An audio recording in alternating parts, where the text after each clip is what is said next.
Bienvenidos a Encuentros con Dios. Prepárate para escuchar Palabra de Dios. 3.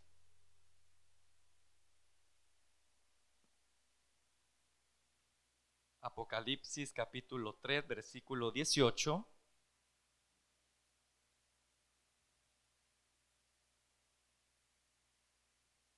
Dice así: Por tanto yo te aconsejo que de mí compres oro refinado en fuego, para que seas rico, y vestiduras blancas para vestirte, y que no se descubra la vergüenza de tu desnudez. Y unge tus ojos con colirio para que veas. Padre que estás en los cielos, en esta hora agradezco el tiempo que nos permite de poder estar en este lugar para adorar y bendecir tu nombre, Señor. Ahora ha llegado el momento de poder oír tu palabra. Te pido que me ayudes a poder darme a entender, que tu nombre pueda ser glorificado, Señor, y cada una de nuestras vidas edificadas a través de esta palabra que trae vida, que tiene poder, Señor, para hacer maravillas.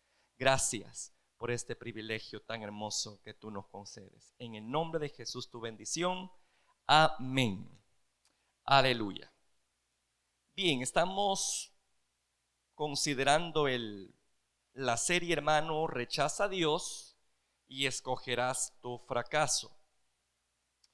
Y hemos estado hablando sobre la iglesia Laodicea, la cual tenía varios problemas que le habían hecho precisamente rechazar a Jesús como producto de su obstinación, hermano.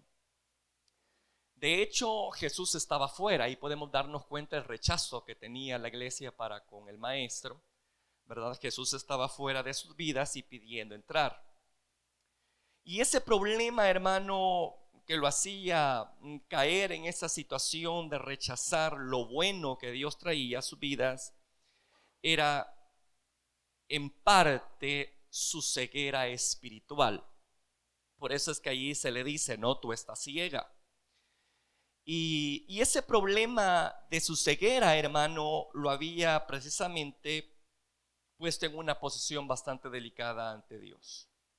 Mas sin embargo Jesús le da el remedio y le dice: unge tus ojos con colirio para que veas. Ahí podemos darnos cuenta que Dios, si bien es cierto, señala el problema, también da el remedio. Y como todo colirio en la natural, este también está compuesto de varios elementos. No vaya a creer que es un colirio así, ¿verdad? Como el que utilizamos nosotros en nuestros ojos físicos. Estoy hablando de algo espiritual. Ese colirio del cual habla el Señor es algo espiritual, pero está compuesto de diferentes elementos.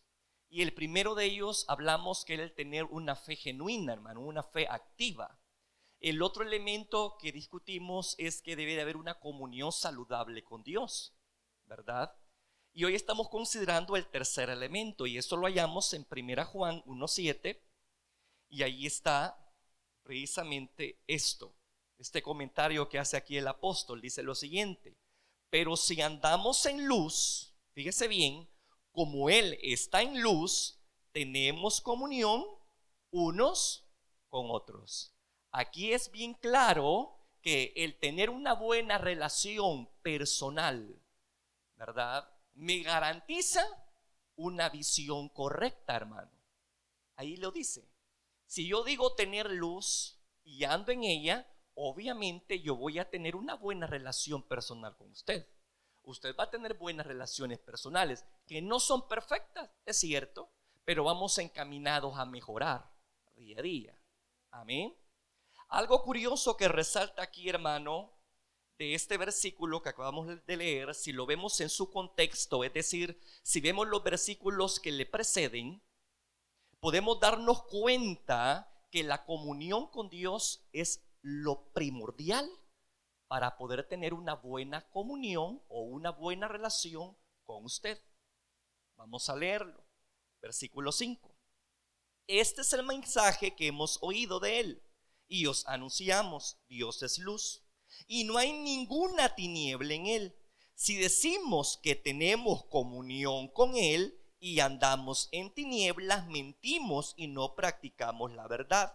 Pero si andamos en luz, como Él está en luz, tenemos comunión unos con otros. El detalle es este, que si yo quiero tener y debo tener una relación correcta con usted, es necesario y primordial que primero lo tenga con Jehová, con Dios.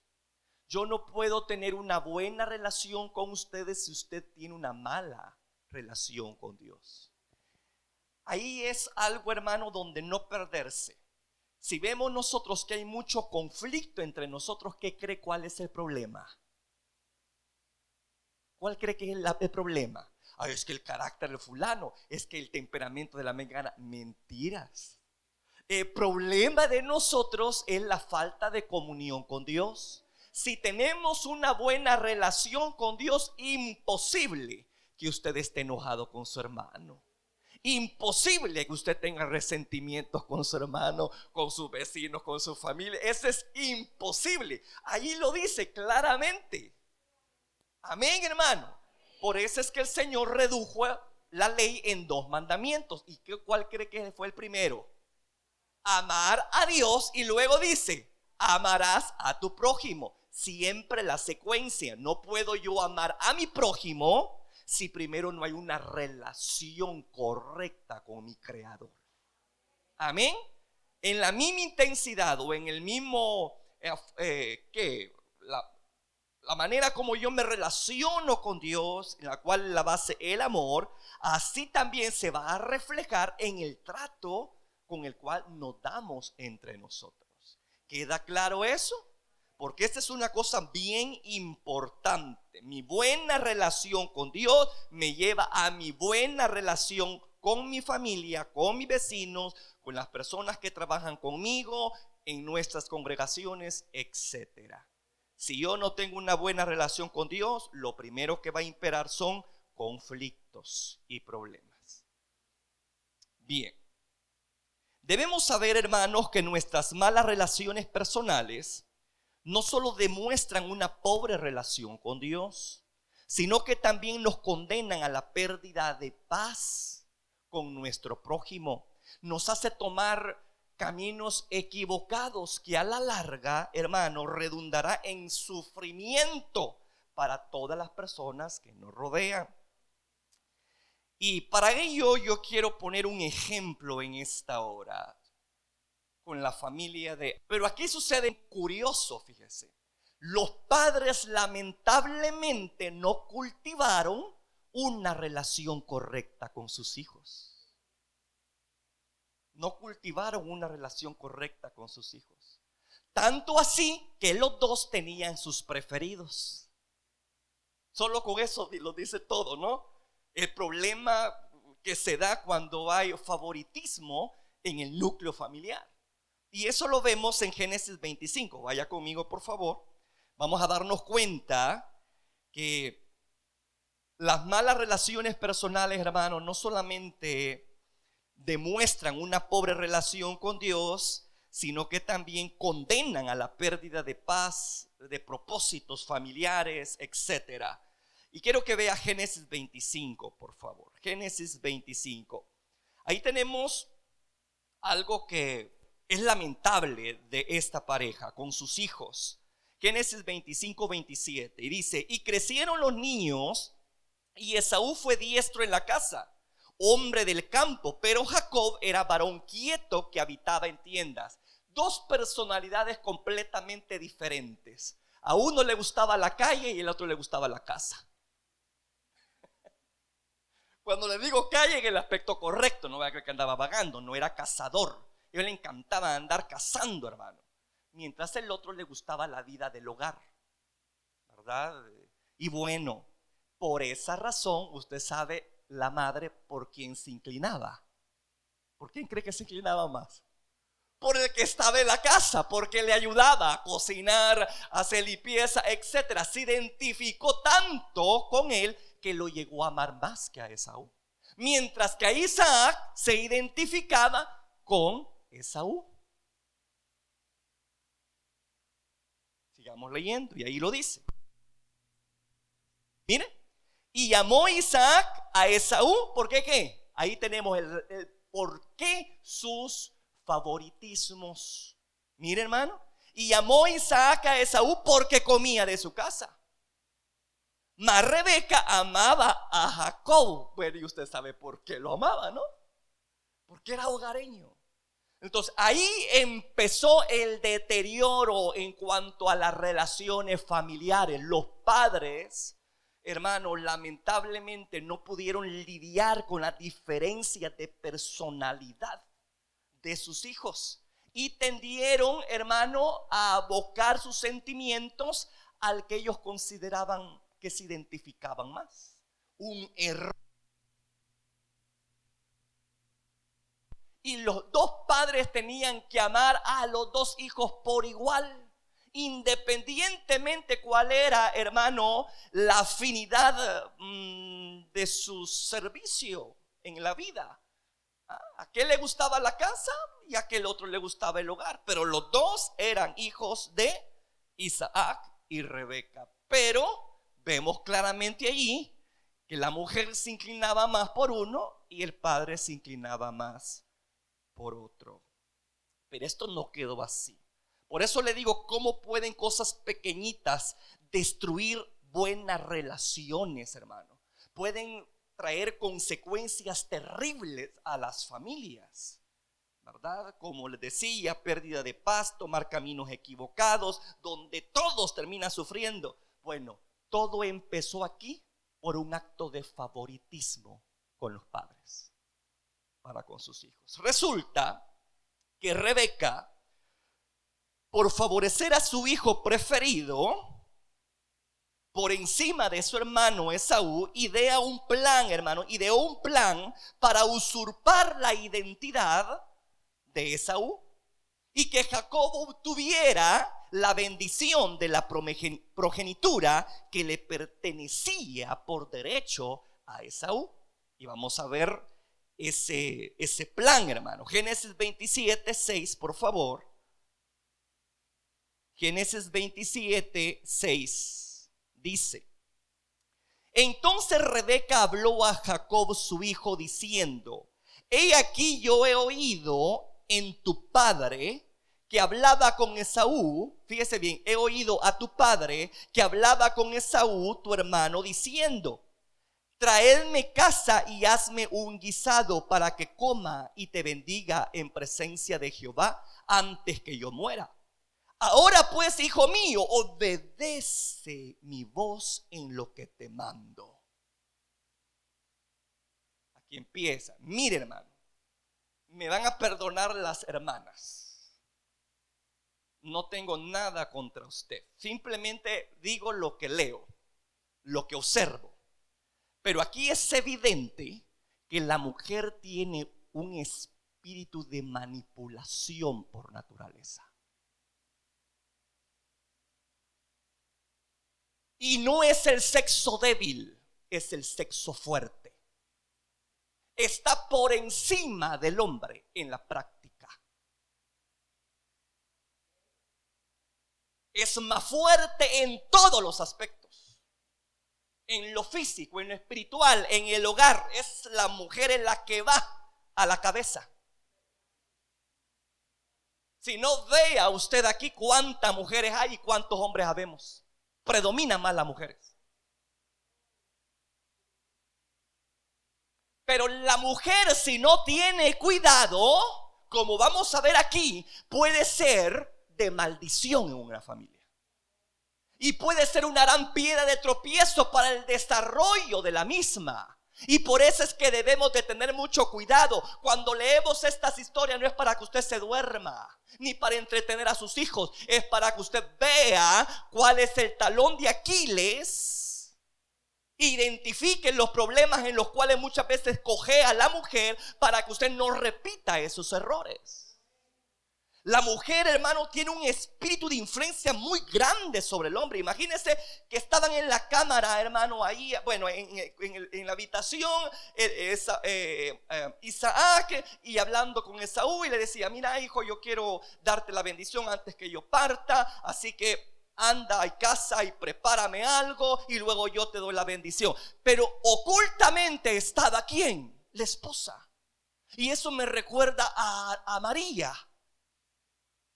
con Aarón, que fue la que propició esa gran situación tremenda que se dio con Moisés. María también propició esto, discordias en la propia familia, en su propia sangre. Y aquí vemos repitiendo el mismo patrón de conducta la mujer, hermano, entrometiéndose en algo que no le importaba, porque era el padre el que asignaba, y ya era algo en lo cual era ya una ley, que el primogénito era el primer hijo varón, era el primero. Pero bueno, le vuelvo a decir, el favoritismo, como dijo, bueno, mi hijo, yo amo mucho a Jacob y yo quiero que esas bendiciones le caigan a Jacob, ¿verdad? Y entonces idea este plan. Y mire, hermano, mire qué tremendo, mire la astucia de la mujer. Vamos a leer Génesis 27, bueno, versículo 8. Después que está con su cipote ahí con Jacob, le dice: ahora pues, hijo mío, obedece a mi voz en lo que te mando. Dice: obedece a mi voz.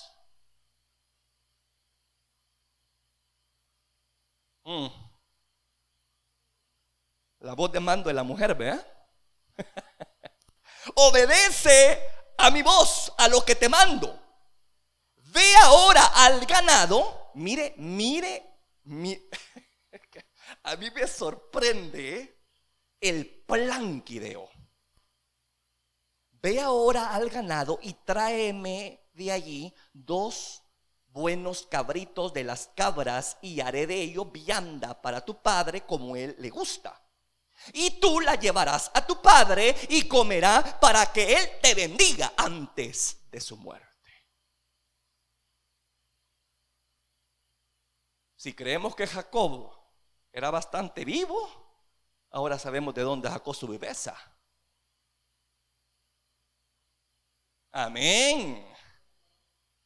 Y Jacob dijo a Rebeca su madre: he aquí, Esaú mi hermano es hombre velloso y yo lampiño. Quizá me palpará mi padre y me tendrá por burlador y traeré sobre mí maldición y no bendición. Como que el niño tenía, como que este joven tenía más sentido común que la mujer. ¿Me escucha? Como que el joven tenía más sentido común de lo que se iba a exponer si lo cachaban en el fraude. Mas lamentable es que el muchacho, en vez de seguir el sentido común que le dictaba que estaba mal, se dejó llevar por la voz de mando de una mujer llena de celos. Porque repito, su favorito era Jacob y no Esaú. Y por eso es que le dice esto. Mire la astucia de la mujer.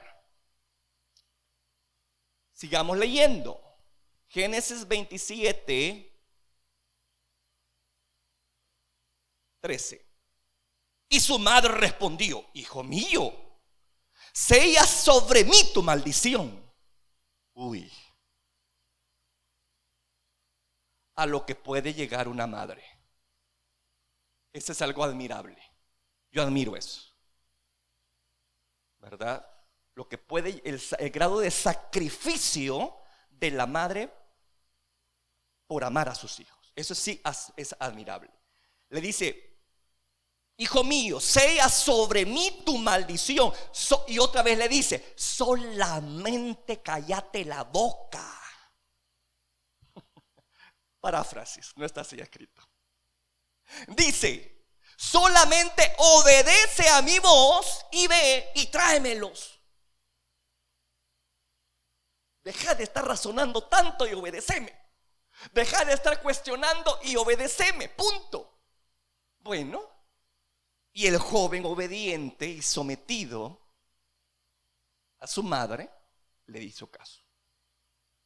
Sigamos leyendo.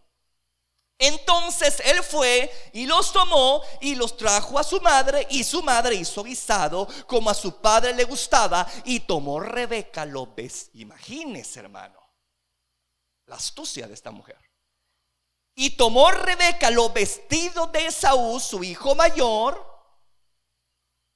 los preciosos que ella tenía en casa, y vistió a Jacob, su hijo menor, y cubrió sus manos y la parte de su cuello donde no tenía vello con las pieles de los cabritos.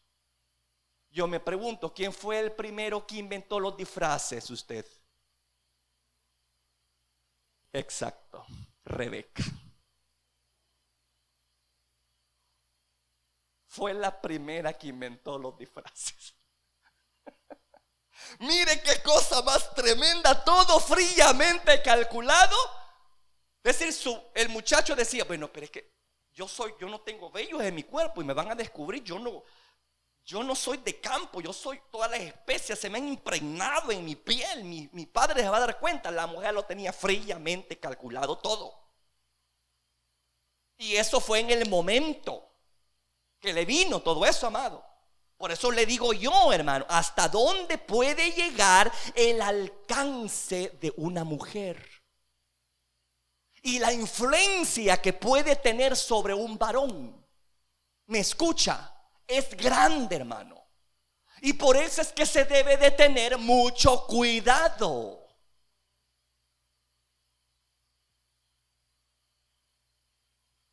Porque la mujer por naturaleza manipula.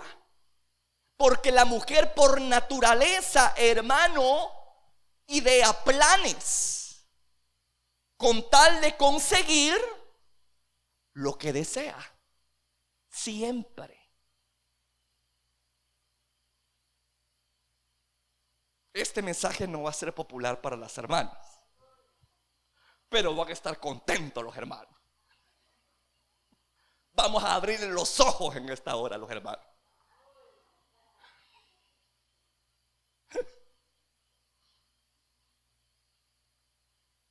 Bueno, y usted ya conoce la historia, ¿verdad, hermano? Y mire, yo le voy a decir una cosa. Ciertamente Esaú no valoró la primogenitura, porque antes de que esta mujer ideara este plan, ya Esaú había vendido la primogenitura. Ya se le había comprado Jacob porque él tenía mucha hambre.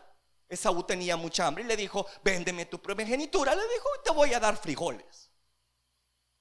Ay, le dijo, ¿y qué me va a servir a mí la primogenitura? Está bueno, pero yo necesito comer. Y ahí está. Entonces, obviamente podemos decir, bueno, las cosas se dieron así. Es cierto, hermano, pero eso no quiere decir que era justificable la forma en que esta mujer y este muchacho estaban procediendo. Hay un dicho que dice que el fin justifica los medios. No siempre. Y este es un ejemplo. Puede ser que Esaú no merecía la primogenitura, pero eso no quiere decir que se iban a aprovechar de esa debilidad que él tenía para salirse con la suya a ellos. Lo que ellos estaban haciendo era un fraude. No era correcto. Aunque Esaú, hermano, no le importara, pero lo que estaban haciendo no era correcto ante los ojos de Dios. Y usted me puede decir, bueno, ¿y por qué tanta ambición por la primogenitura? ¿Cuál es la dichosa bendición que seguía al primero de la familia? Bueno, mire, hermano, en aquellos tiempos el primogénito, la bendición de la primogenitura era algo muy valiosísimo. Era algo muy valiosísimo, ¿verdad? Y repito, le correspondía al primer hijo de la familia. Ese es el primogénito. Y en el caso de los hebreos, el primogénito tenía los siguientes derechos o privilegios. Aquí están las bendiciones y por las cuales Rebeca luchó para que esa bendición cayera sobre Jacob, y así fue. ¿La consiguió de una forma fraudulenta? Sí, ¿verdad? pero le vino esa bendición a Jacob.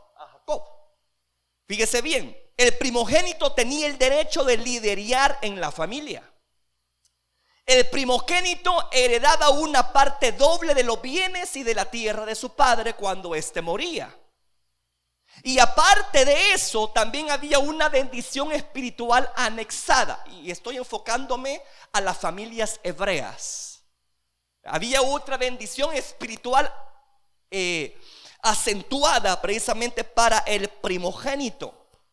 Y es que la bendición incluía no solo aspectos materiales, sino también cosas espirituales. Cuando el padre declaraba la bendición, ponía sus manos sobre el primogénito, había un espíritu de profecía, hermanos, que venía sobre el padre y declaraba un futuro prometedor y maravilloso. Era algo bien extraño, se puede decir, pero así era antes. El primogénito, cuando recibía la bendición de su padre, el padre tenía la unción de poder profetizar a su hijo algo maravilloso en su futuro. Y eso lo vemos con la bendición que Isaac suelta a Jacob. Vamos a leerlo para darnos cuenta de esto. Mire, versículo 26. Y le dijo Isaac su padre: acércate ahora y bésame, hijo mío. ¿Pero por qué le dijo eso? Porque el padre quería oler a su hijo. Él estaba ciego. Ya estaba pasando las pruebas, ¿no? Había tocado la piel, había visto que sí era velludo, pero usted sabe que fue algo fraudulento eso. Luego él quiso oler y por eso le dijo: acércate y bésame. Mire lo que sigue diciendo. Y Jacob se acercó y le besó. ¿Y qué dice ahí? Y olió Isaac el olor de sus vestidos. Ahí dijo, sí, este es mi hijo. No crea que Isaac se tragó el cuento así a la primera. No, sí, Isaac conocía el timbre de voz de los jóvenes. Conocía bien la forma como hablaban. Pero repito, Rebeca, aprovechándose de la ceguera de su marido, ideó ese plan, disfrazó a Jacob, un disfraz a la excelencia, hermano. A la excelencia, pues. Pensó en todos los posibles escenarios en los cuales se iba a enfrentar su hijo favorito, y pasó con excelencia. Cuando Isaac olió el olor a campo por las vestiduras que estaban puestas en Jacob, desató la bendición. Y mire lo que sigue diciendo. Y aquí es donde le digo yo, cómo se suelta una bendición espiritual y profética a la vida de los primogénitos. Mire qué lindo. Y dice: y le bendijo diciendo: mira el olor de mi hijo, como el olor del campo que Jehová ha bendecido. Dios pues te dé, mire hermano, Dios pues te dé del rocío del cielo y de la grosura de la tierra y abundancia de trigo y de mosto. Mire, sírvante pueblos y naciones, se inclinen a ti. Sé Señor de tus hermanos y se inclinen a ti los hijos de tu madre. Y mire esta bendición, qué tremenda. Malditos los que te maldijeren y benditos los que te bendijeren. ¿A quién le dijo Jehová esa bendición? Al abuelo Abraham. Esa fue la bendición de Jehová para Abraham. Te voy a bendecir para que seas de bendición, y los que te maldigan serán maldecidos, pero los que te bendigan serán benditos. Y esa bendición generacional cae sobre el primogénito, que lamentablemente no fue sobre Esaú, por la viveza y la astucia de Rebeca. ¿Me estoy dando a entender? ¿Por qué la primogenitura era algo codiciable en aquellos tiempos? Desataba bendiciones materiales, pero también desataba bendiciones espirituales. Imagínense lo que le dice aquí: que iba a ser siempre cabeza y no cola, que los demás le iban a servir a él. Era obvio, pues, que Rebeca sabía perfectamente lo que era una bendición paterna para con su hijo y quiso que su preferido cayera esa bendición. Y así fue. Así fue. Y ahí lo acabamos de leer, el futuro prometedor que Isaac profetiza sobre Jacob, creyendo que era su primogénito. Sin embargo, y escuche bien, a este es el punto que quiero llegar. Sin embargo, la manera como Rebeca obtuvo esa bendición para su hijo favorito tuvo implicaciones. Y es lo que todos, no solamente la mujer, todos debemos nosotros de pensar cada vez que vamos a hacer algo, medir las consecuencias de nuestros actos y no dejarnos llevar por el calor del momento. ¿Me escucha? Por conseguir algo, siempre vaya más allá y evalúe todos los posibles escenarios que le puede traer. Sus actos irresponsables, egoístas, mezquinos, qué sé yo. Rebeca sí era muy astuta para esas cosas, pero lamentablemente no se dio cuenta que eso iba a traer desgracia a su familia. Qué terrible, hermano. Génesis 27, 41, 45. ¿En qué terminó todo el engaño? Quizás Rebeca pudo haber dicho: qué bueno, ya mi hijo es bendecido. El otro muchacho, cuando se presentó ante Isaac, dijo: yo quiero que me bendigas, padre, yo quiero que me bendigas. Y no vio ya la suya, perdió la bendición. Y declaró el padre algo tremendo, hermano. Y ahí dice en el versículo 39, dice: mire, ve, he aquí será tu habitación en grosura de la tierra y del rocío de los cielos de arriba, y por tu espada vivirás y a tu hermano servirás. Qué duro, ¿no? Mira, hermano, y a tu hermano servirás, y sucederá cuando te fortalezcas que descargarás su yugo de su cerviz, te liberarás de él. Eso fue algo profético que el padre lanzó para los dos hijos. Pero la cosa buena y maravillosa le cayó ¿a quién? Al usurpador, a Jacob, por la idea brillante de la mujer, obviamente. Pero aquí viene el asunto, hermano. Lo que no pudo ver la mujer, lo que no pudo ver la mujer. Mire, versículo 41 dice, Génesis 27, 41. Y aborreció, ¿qué dice allí? Esaú a Jacob por la bendición con que su padre le había bendecido.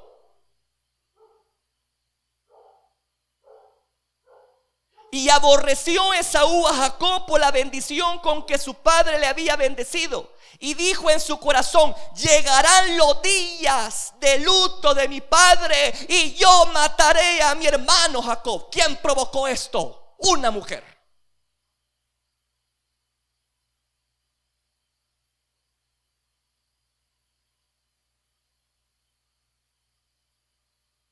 Que lamentablemente, hermano, su favoritismo lo llevó a ese nivel de provocar en Esaú odio para con su otro hermano.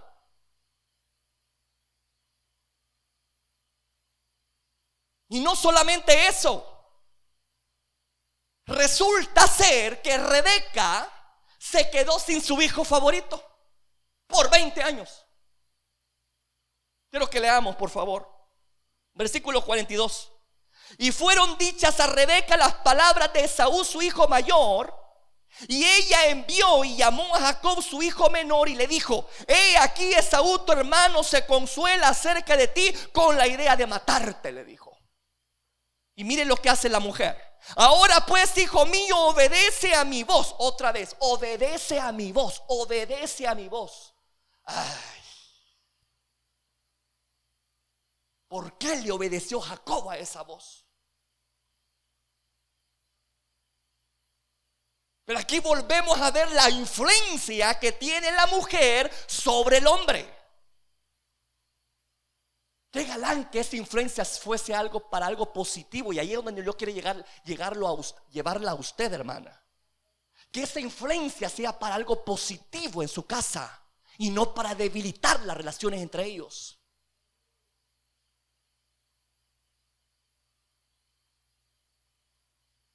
Porque usted tiene poder para hacer eso.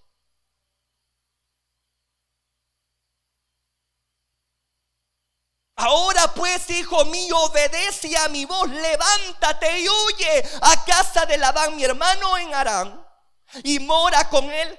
Según ella, iba a pasar algunos días ahí. Esos días se convirtieron en 20 años.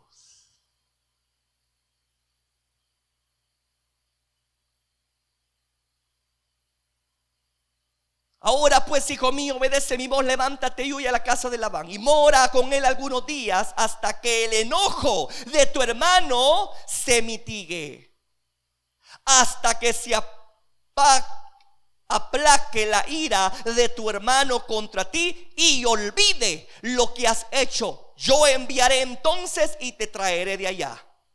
¿Por qué será privada de vosotros ambos en un día? ¿Por qué seré privada de vosotros ambos en un día?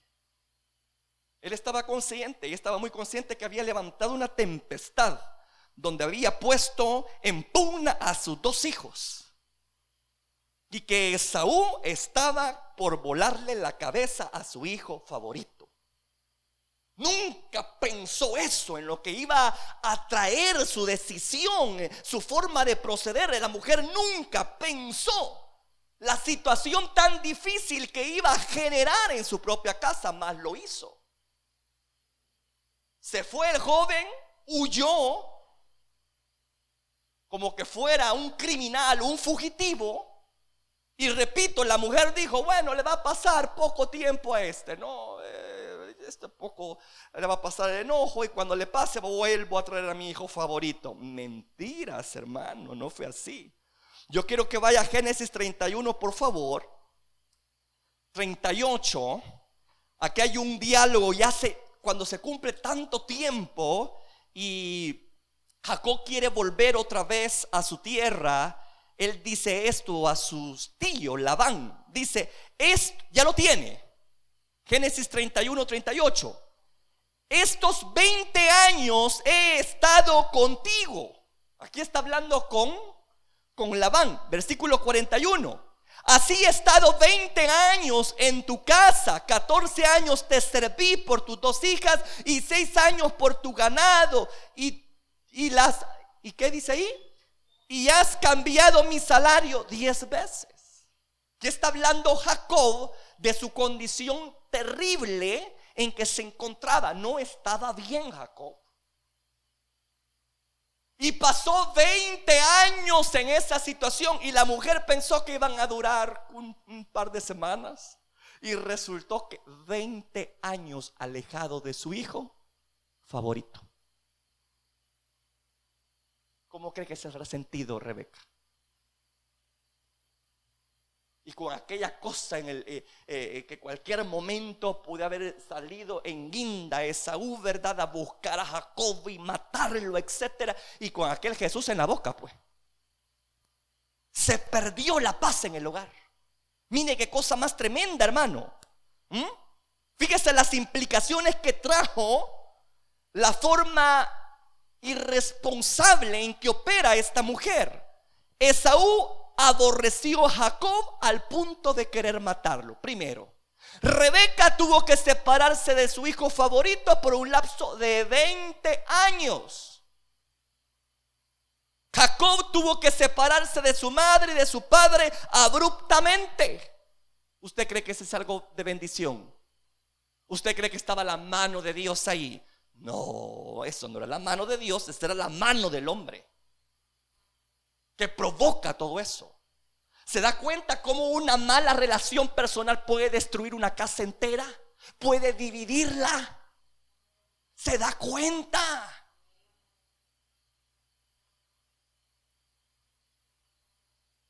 Vemos pues que las malas relaciones personales en esta familia trajo oscuridad a la misma. Trajo oscuridad, hermano, pérdida de paz, Y todos tomaron caminos equivocados, donde al final todos terminaron sufriendo. Esaú, por ejemplo, tomó el camino del odio. Mire, Esaú terminó odiando a su hermano. Eligió el camino del odio. Jacob, el camino de la soledad, pues tuvo que aislarse de sus seres queridos, de su padre que lo amaba, de su madre, de su hermano, de todo lo que él tenía ahí, de sus comodidades. No tenía por qué ir a servir a su tío, si era señor allí en su tierra. Era el futuro heredero juntamente con su hermano. Él no tenía por qué ir a servir a otro lugar o a gente extraña o a familiares, teniendo donde hacerlo. ¿Me explico? Pero lamentablemente la actitud de esta mujer lo llevó a que Jacob eligiera el camino de la soledad. Rebeca condenó a su familia al camino de la división familiar, arrastrando a su mismo esposo. Porque ciertamente Isaac se dio cuenta de todo, hermano. Él se dio cuenta. Pero el mal estaba hecho. Ya no se podían revertir las cosas. Ya no podía decir, bueno, me equivoqué, vení, voy a bendecirte a ti, Esaú, y voy a darle la otra bendición que le di a Jacob y te la voy a dar, y se la voy a dar a Esaú. Ya no podía hacer eso. El poder de la bendición, como es, verdad, hermano. ¿Cómo es el poder de la bendición? No se puede transferir cuando viene sobre una persona. Esto es algo maravilloso, hermano. Lo que es tuyo es tuyo. Lo que Dios ha puesto y lo que ha desatado es tuyo, hermano. Aquí podemos darnos cuenta del poder que tiene una bendición ya proferida. Ya no puede ser cambiada, ya no puede ser derogada. No, tiene cumplimiento. Pero ¿a qué costo, verdad, amado? Porque la familia lamentablemente terminó mal. Padres de familia, tengan cuidado con el favoritismo con sus hijos.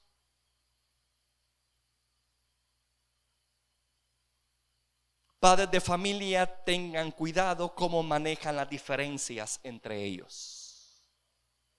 Cada hijo que usted tiene es diferente del uno con el otro.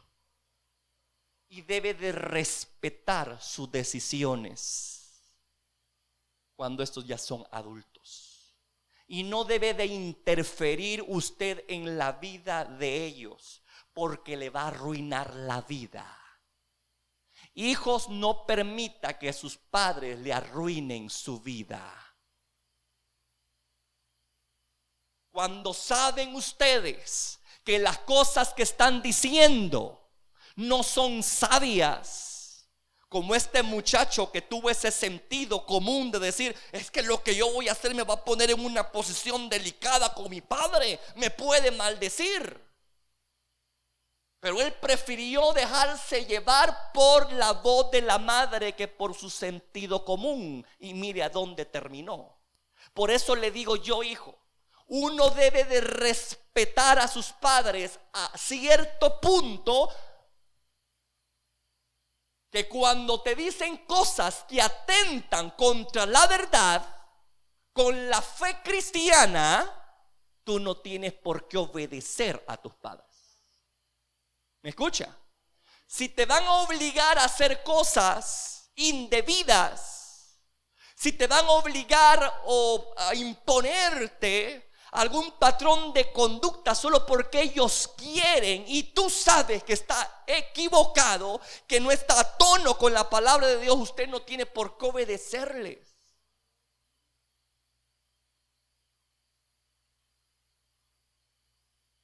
Por eso es importante que el padre de familia tenga sabiduría.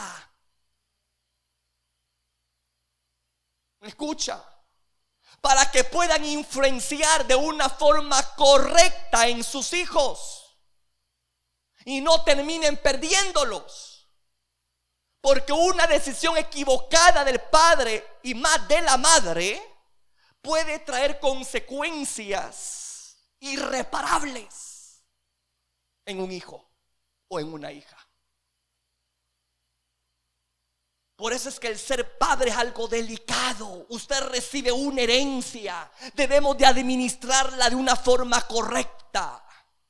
Así lo dice la escritura, ¿no? Herencia de Jehová son los hijos. ¿Y qué se hace con una herencia? Se despilfarra. No, se administra para hacerla productiva. Lo que Dios quiere cuando te delega familia en tu casa, te delega hijos, hijas, es para que los hagas productivos, para que le ayudes a que cumplan su propósito y destino en la vida, no para tenerlos en pugna y en conflicto constante entre ellos. Porque a veces se da esa situación, especialmente cuando las familias son numerosas. De repente la madre, de repente allí la mujer está queriendo manipular o influenciar en las decisiones de sus hijos. Y a la larga puede terminar perdiéndolos.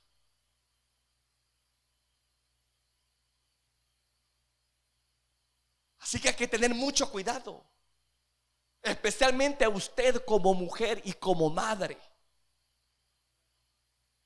Usted tiene una tremenda bendición en sus manos, porque ya le digo, hermano, usted tiene voz de mando. Usted tiene un poder de influenciar a los demás. Por eso es que ese poder debe de estar, ¿qué, hermano? Bajo el señorío, bajo el gobierno de ¿quién? De Dios. Porque si no está controlado por él, sucede lo que acabamos de leer, mire, ve. Vienen desgracias a la familia porque no hay sabiduría. Y los padres condenan a la oscuridad a su casa. Por eso es que dice ahí en 1 Juan 1:7, versículo que tenemos en cuestión, claramente: pero si andamos en luz como Él está en luz, tenemos comunión unos con otros. Pero cuando se destruye esa comunión, ¿qué es lo que va a imperar? La oscuridad. No hay orientación. Hay decisiones equivocadas que se toman. Cuando hay malas relaciones personales entre padre e hijos, lo que va a traer, hermano, es un ambiente de hostilidad, de confusión y de pérdida.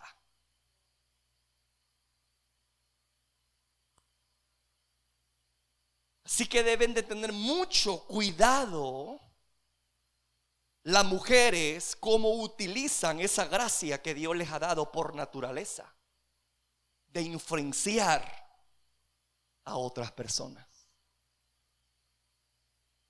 Su influencia es legendaria, hermano. Allá lo vemos en el jardín del Edén, ¿no? Cómo influenció a Adán. Adán perfectamente pudo haber dicho: vos pecaste, yo no voy a pecar. Pero ¿qué resultó? La influencia, ¿no? Los que estamos solteros, abramos bien los ojos si quiere ir a pescar.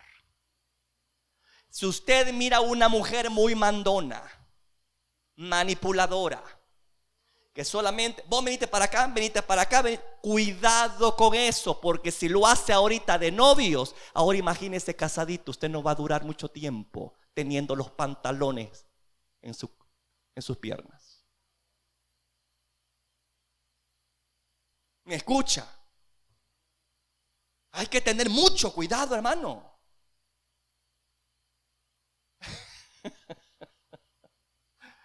Me gustaría que hubiera espejo aquí, fíjese, para ver la carita de las mujeres ahorita. No es que están algunas que dicen: ay, gracias a Dios que mi novio no vino.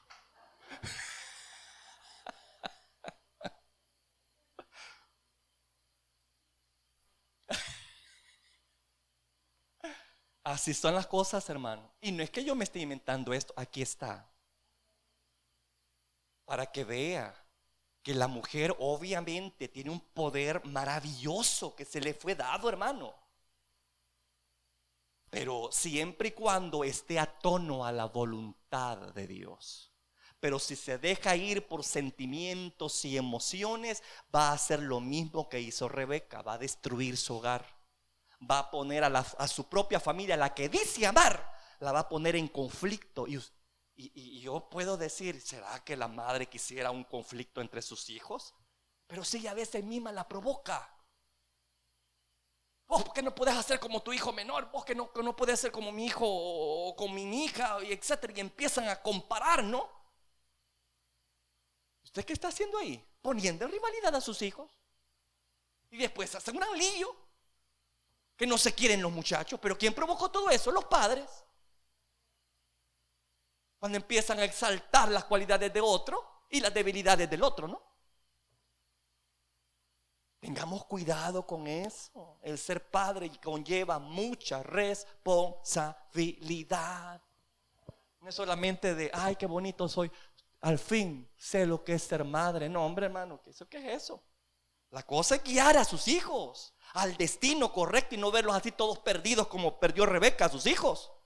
Esaú lleno de odio, el hijo favorito sirviendo a su tío. ¿Qué necesidad tenía Jacob de ir a servir a casa ajena, hombre? ¿Qué necesidad tenía Jacob de privarse de las bendiciones del núcleo familiar? Pero eso sucede cuando no hay sabiduría en los padres. Los hijos salen corriendo porque los desesperan. ¿Me escucha? Yo entiendo, hermanos, que llega un momento donde el nido tiene que ser sacudido, ¿no? Y cada quien tiene que tener su propio nido, ¿no? Pero mientras eso no suceda, hay que respetar la convivencia. Hay que ser sabios con la convivencia. Y aquí es donde yo le digo, se necesita la sabiduría, hermano.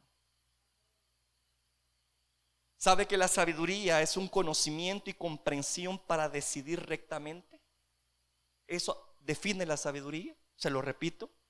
Conocimiento y comprensión para decidir rectamente. ¿Y será que Rebeca estaba en eso? Ella no decidió rectamente. Ella era un claro ejemplo de una mujer insensata, pero no sabia. Porque la sabiduría va a decidir con rectitud. Primera Reyes 3:9 tenemos esa virtud ahí descrita por el mismo rey Salomón, un hombre que se caracterizó por la sabiduría que Dios le dio. Interesante cómo se define allí la sabiduría. Primera Reyes 3:9. Mire, da pues a tu siervo corazón entendido para juzgar a tu pueblo y para discernir entre lo bueno y lo malo, porque ¿quién podrá gobernar tu pueblo tan grande? En otras palabras, la sabiduría lo que me permite es poder decidir de una forma correcta, qué es lo que conviene, hacer justos juicios. Por eso le digo, ese es algo que todo padre de familia debe de pedir. Debe ser una petición. De hecho, en Santiago 1:5 se exhorta a que pidamos ese don. Dice ahí claramente: y si alguno de vosotros tiene falta de ¿qué? De sabiduría, pídala a Dios, el cual da a todos abundantemente y sin reproche. ¿Se da cuenta que es algo que Dios quiere darle a la gente? A las familias, a los padres, para evitarse estos problemas que acabamos de ver, hermano.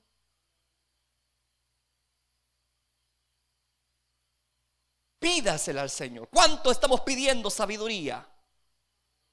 Es algo, hermano, que poco se pide y que tanta falta hace en los hogares, en los matrimonios, en las relaciones entre hermanos, nuestras relaciones con nuestro prójimo, en la convivencia con nosotros como congregación. ¿Qué hace falta? Mucho sabiduría.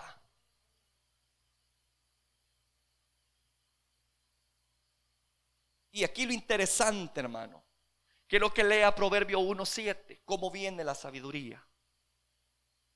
No es solamente es un acto de pedir. Fíjese bien, Proverbios 1:7 claramente dice que el principio de la sabiduría es el ¿qué? El temor de Jehová. En otras palabras, si tú tienes comunión con Dios, uno de los resultados de tener comunión con Dios, ¿qué cree que es? Es la sabiduría. Es la sabiduría. Y aquí volvemos a lo primero, ¿no? Para tener una buena relación con mi prójimo, yo debo de tenerla primero con Dios. Porque Dios es el encargado de darme aquí, de darme ¿qué a mí? La sabiduría necesaria. Para poder, hermano, dirigir a los hijos, para poder decidir sobre ciertas cosas de la forma correcta, indicada. Así que ahí volvemos otra vez al punto, ¿no? La comunión con Dios no solamente me lleva a bendiciones espirituales, sino también me lleva a bendiciones relacionales. Porque ahí claramente dice cómo empieza la sabiduría cuando yo le temo a Dios. ¿Y qué es temer a Dios? Es caminar con Él, es tener comunión con Él, es seguir sus estatutos, guardar sus mandamientos. Es lo que hizo Enoc con Jehová, que caminó con Jehová y se lo llevó Dios porque caminó con Él. Tuvo comunión con Dios. A eso somos llamados nosotros. Y una vez teniendo comunión con Dios, Él nos equipa para tener buenas relaciones entre nosotros. Y parte de ese equipamiento que es la sabiduría. La sabiduría. Mire lo que dice Proverbios capítulo 2, hablando sobre el temer a Jehová. Lo que es el tener comunión con Dios y lo que da esa comunión como resultado. Bueno, Proverbios 2:1 dice: hijo mío, si recibieres mis palabras y mis mandamientos guardares dentro de ti, haciendo estar atento tu oído. ¿A qué dice? A la sabiduría. Quiere decir que las palabras de Dios, sus mandamientos, el practicarlo, eso me trae a mí ¿qué? Sabiduría. Es lo que dice aquí. Si estás atento a las enseñanzas que escuchas y las practicas, entonces estará tu oído atento a recibir la sabiduría. Si inclinares tu corazón a la prudencia, si clamares a la inteligencia y a la prudencia dieres tu voz, si como a la plata la buscares y la escudriñares como a tesoros. ¿Qué dice? Entonces entenderás el qué. ¿Se da cuenta lo que es el temer a Dios? Entenderás el temor de Jehová y hallarás el conocimiento de Dios, porque Jehová da la sabiduría y de su boca viene el conocimiento y la inteligencia. Se da cuenta que la sabiduría no es algo que se adquiere en aulas. La sabiduría no es algo que se adquiere por imposición de mano. Es algo que se adquiere cuando yo tengo una relación con Dios y cuando estoy dispuesto a ceñirme a sus mandamientos y a seguirlo con fidelidad. Entonces Él dice: si tú haces eso, vas a tener sabiduría en tu vida, a disposición. Sabiduría que te permita emitir justos juicios y decidir de una forma correcta.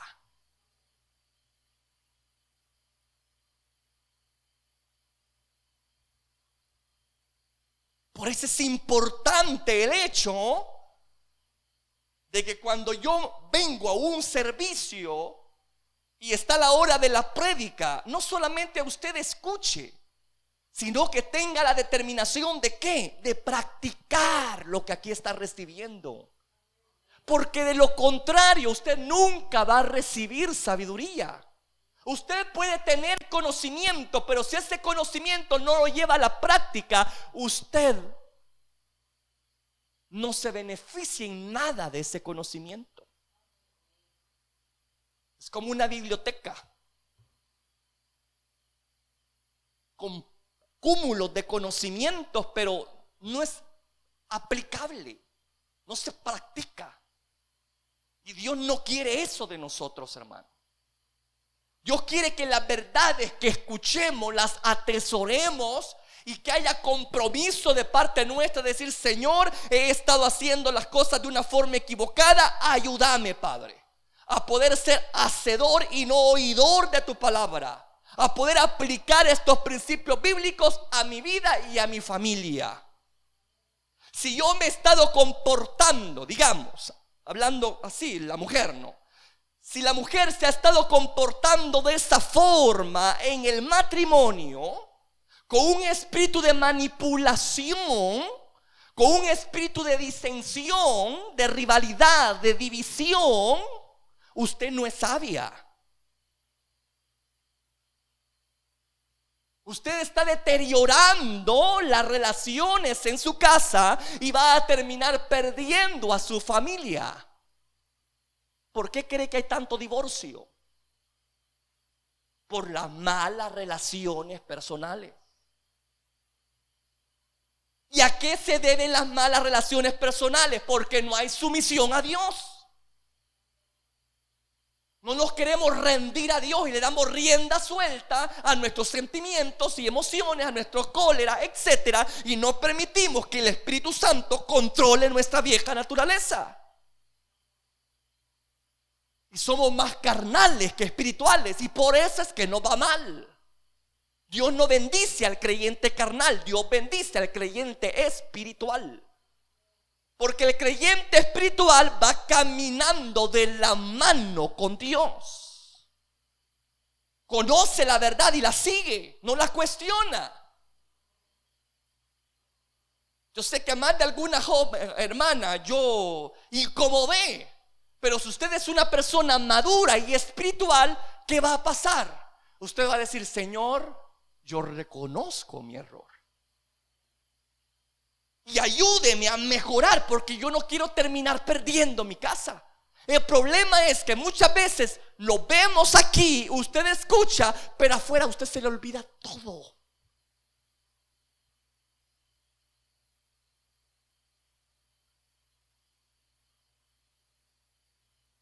Y lo demuestra con sus actitudes en la casa. Y de repente los hijos: bueno, ¿y usted que no viene de la iglesia?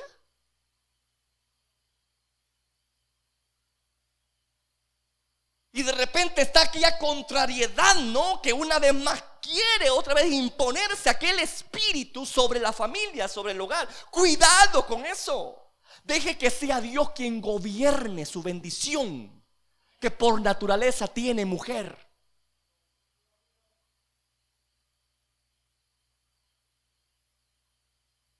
Deje que sea Dios, tenga comunión con Dios.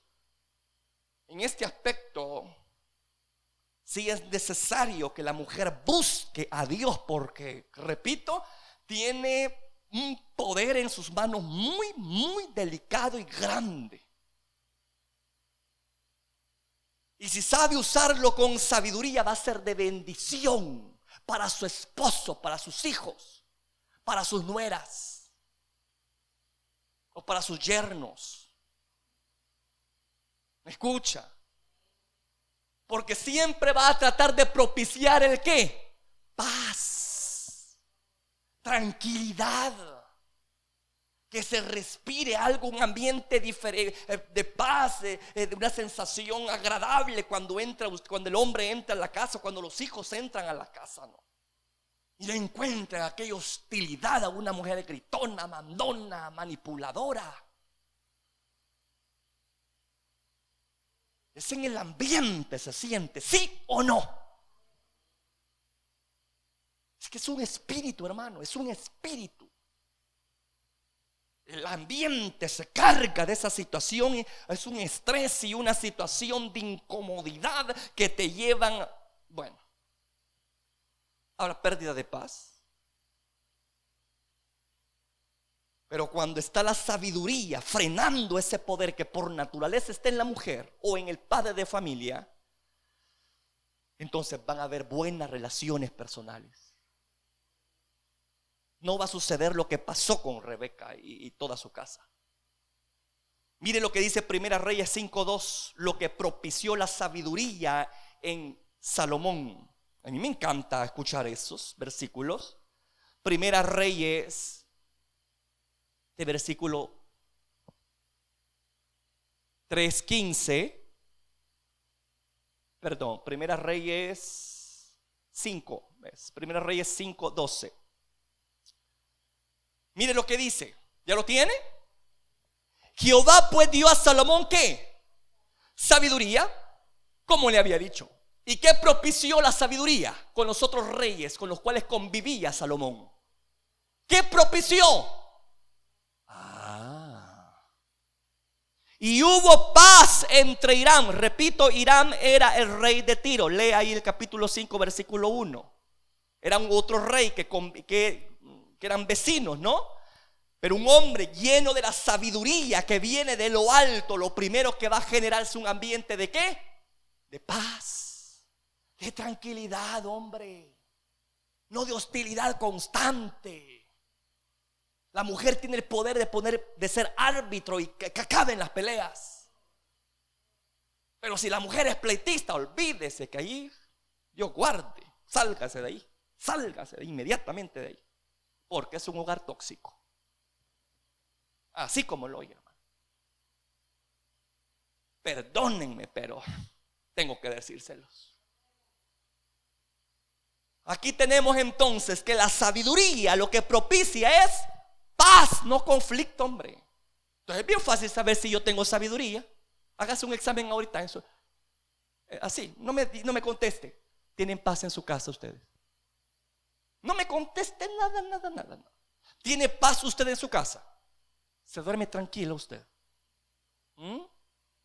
Pues las mujeres solteras, ¿qué van a decir? No tienen con quién gritar, ni con qué pelear.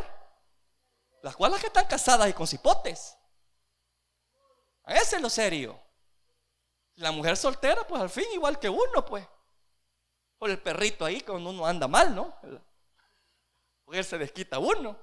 Pero la cosa es la convivencia, Señor. Cuando usted está allí viendo a su esposo, viendo a sus hijos, constantemente, a diario, mensual, anual. Allí están pues conviviendo con usted. ¿Será que hay paz ahí? Se respira un ambiente de armonía, de fraternidad, de comunión. Yo le digo, puede ser que un hogar de repente se carezca de eso, pero que no sea por causa de los padres. Especialmente si se dicen ser creyentes. No debería de suceder. ¿Me estoy dando a entender? Que pueda venir de otro conflicto, está bien, porque al fin y al cabo puede ser que hayan gentes ahí en su casa que no tengan el temor de Dios. Pero que vengan de padres que dicen tener temor de Dios, sí es algo lamentable. Y lo que está diciéndote el Señor es: te falta más comunión conmigo, hijo, hija. Como que en otras palabras Dios te está diciendo: hijo, hija, yo que te quiero en oración. Pero yo pregunto, ¿será que los hijos ven a la mamá orando? ¿O solamente con una chancleta en la mano?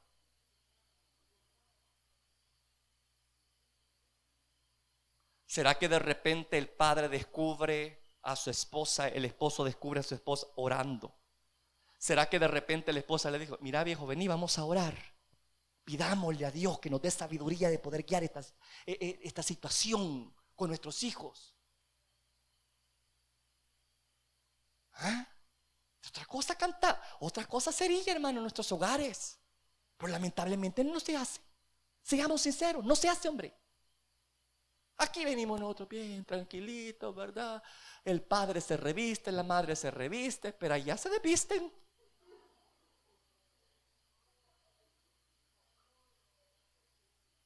Y en el hogar se desvisten. Aflora la naturaleza pecaminosa, ¿no? El viejo hombre, la vieja mujer, y empiezan los gritos, empiezan aquel estir y encoge, que la mujer se va a otro cuarto, que vos no me entendés, que mira que como cocinar, que como planchar, etcétera. Y empieza aquella situación difícil. Entonces yo le digo, no es fácil la convivencia, es cierto, es que no es fácil la convivencia, hombre. Pero para eso está el Espíritu Santo. Yo quiero que veamos las cosas prácticas del Evangelio, señores. Que no solamente lo reduzca aquí en las cuatro paredes de una congregación. Lleve ese pedazo de cielo a su casa. Lleve ese pedazo de cielo a su centro de trabajo. Lleve ese pedazo de cielo a su centro de estudio. Llévelo. No se divorcie de él. Si aquí usted se respira un ambiente de paz, de tranquilidad, porque Dios está hablando y ministrando, Dios no quiere que eso sea solamente algo temporal. Quiere que sepa que quiere Dios que usted camine en esa situación de paz, de tranquilidad. No que solamente lo experimente por temporadas o en lugares especiales, entre comillas, ¿no? Porque este lugar, hermano, no podemos llamarlo especial. Usted es el especial, porque usted es el que porta la gloria de Dios. Así que lleve esa gloria de Dios. Usted puede llevar esa gloria de Dios a su casa, hombre. Pero repito, ahí es donde se nos dice, hay que humillarnos a Dios. Hay que buscar de Dios. De lo contrario, usted es una persona que no ora, que no busca intimidad con su Padre Celestial. Yo le digo, va a ser muy difícil que usted logre utilizar ese poder que por gracia ha recibido de parte de Dios, ¿no? Para llevarlo a felices términos con su gente, con su familia, con su casa. Pero usted no tiene una buena relación con Dios, créame que ese poder lo va a utilizar para destruir su hogar. ¿De dónde cree que salen los hijos chambrosos y metidos? ¿De dónde cree? ¿Ah? De las mamás, de los papás, que son chambrosos y metidos. Lo que hay en el hogar, lo que el padre, mire hermano, lo que el padre expone, eso le viene al hijo.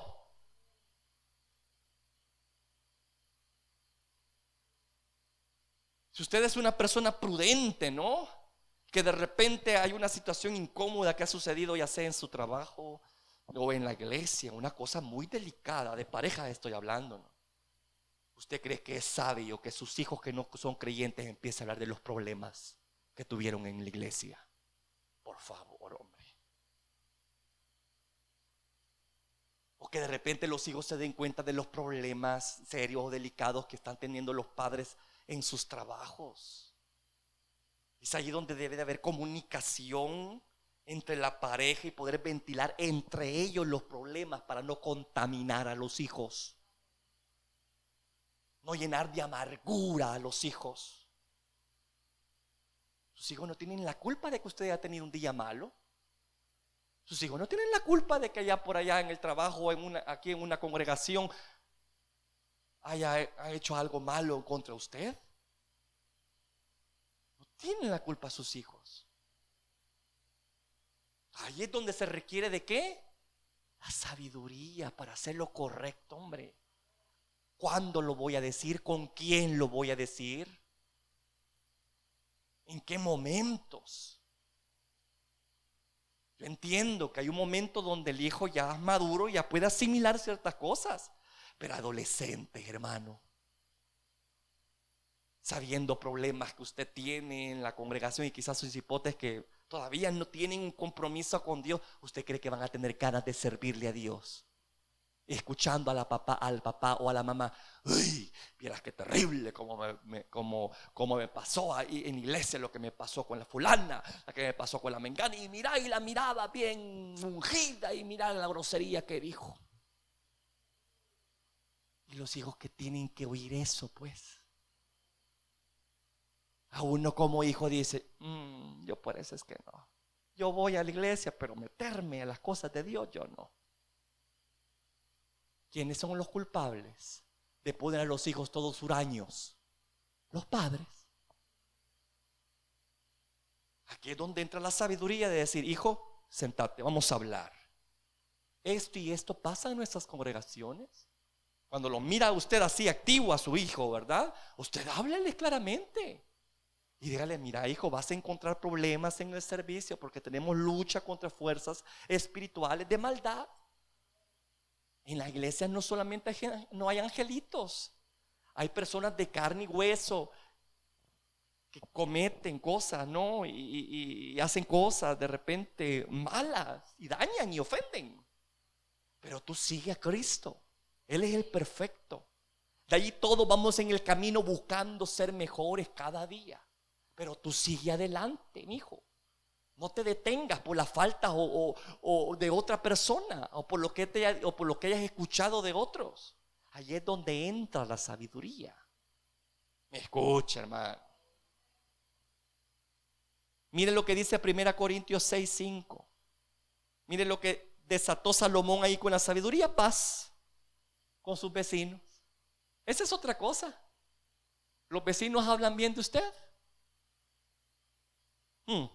Qué callado he quedado.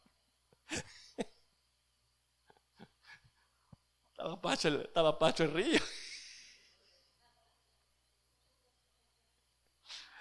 ¿Qué dicen los vecinos de usted? ¿Genera paz con sus vecinos? Ese vecino puede ser terrible, hermano, pero usted no ande buscándole a su vecino allí, ¿verdad? Si lo mira ahí todo indiferente y de mal humor, apártese. El sabio ve el mal y mire, se aparta. No lo va a provocar. Gente que provocan las peleas. Me escucha, hermano. El musicón ahí, después ponerle la alabanza a todo volumen. Yo digo: Señor, y entonces pues vamos a estar combatiendo el mal con mal. No es así. No es así. Mire lo que dice 1 Corintios 6.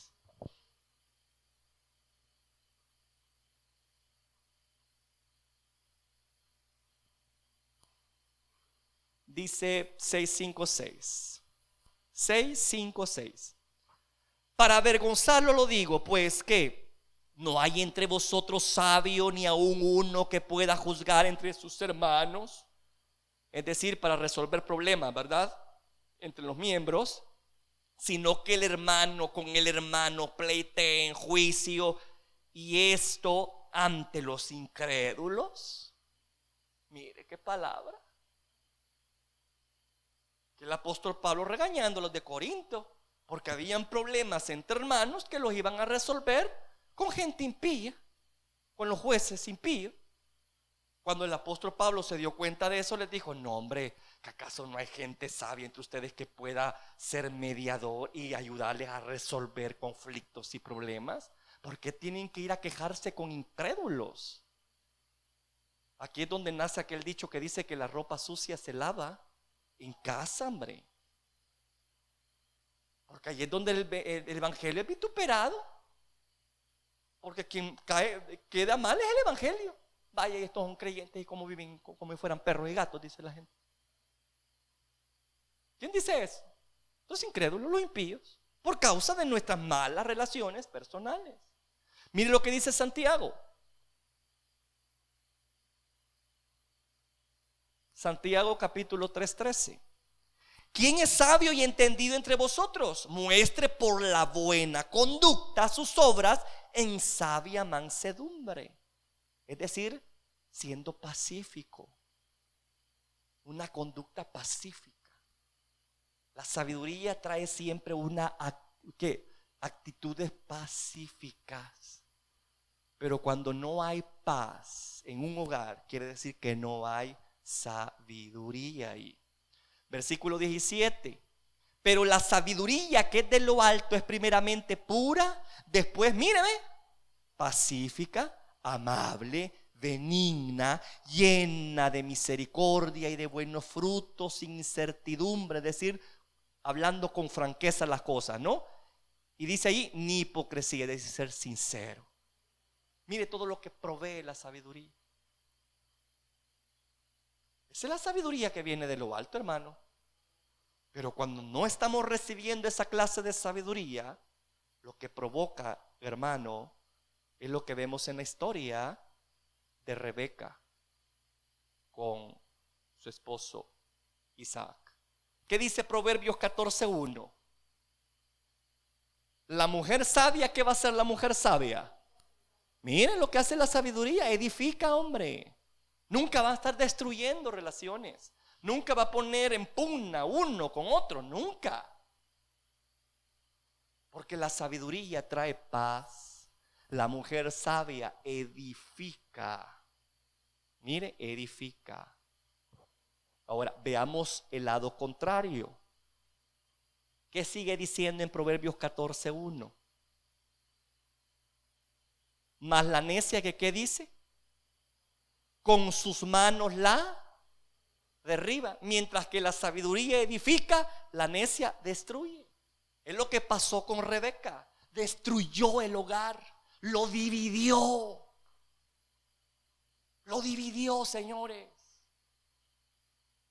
Mire lo que dice Santiago 3:14. La contraparte. Cuando no hay sabiduría, ¿qué es lo que provoca? Dice allí 3:14. Pero si tenéis, miren lo que provoca la falta de sabiduría: celos amargos y contenciones en vuestro corazón, es decir, pleitesía, ¿no? Pleitos constantes. No os jactéis ni mintáis contra la verdad, porque esta sabiduría no es la que desciende de lo alto, sino es ¿qué? Terrenal, animal, diabólica. Porque solamente el diablo divide y destruye, roba. Y nosotros como hijos de Dios debemos de ser artesanos de la verdad, ser edificadores de la verdad, no destructores. Si usted está destruyendo relaciones en su casa, sepa que usted no es una mujer o un hombre sabio. Usted es necio. Porque el necio es el que hace eso. ¿Me estoy dando a entender, iglesia? Así que para terminar, ¿cómo viene la sabiduría a mi vida? Cuando yo tengo ¿qué?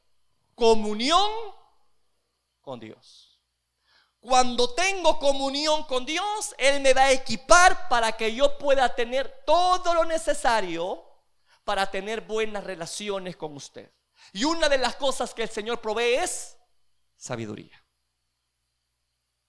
Y eso solamente lo va a adquirir con una relación correcta con Dios, haciendo hacedor de la palabra y no solamente oidor de ella, temiendo a Dios.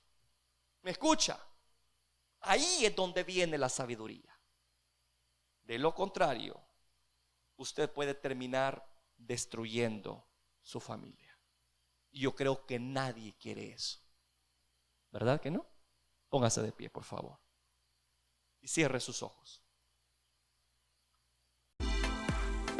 Si este audio ha sido de bendición para ti, te invito a que te suscribas, a que le des like y que actives la campanita de notificaciones para que estés al pendiente de cuando se suben los videos. Asimismo, comparte este video con todos tus contactos y amigos para que sea de bendición con cada uno de ellos.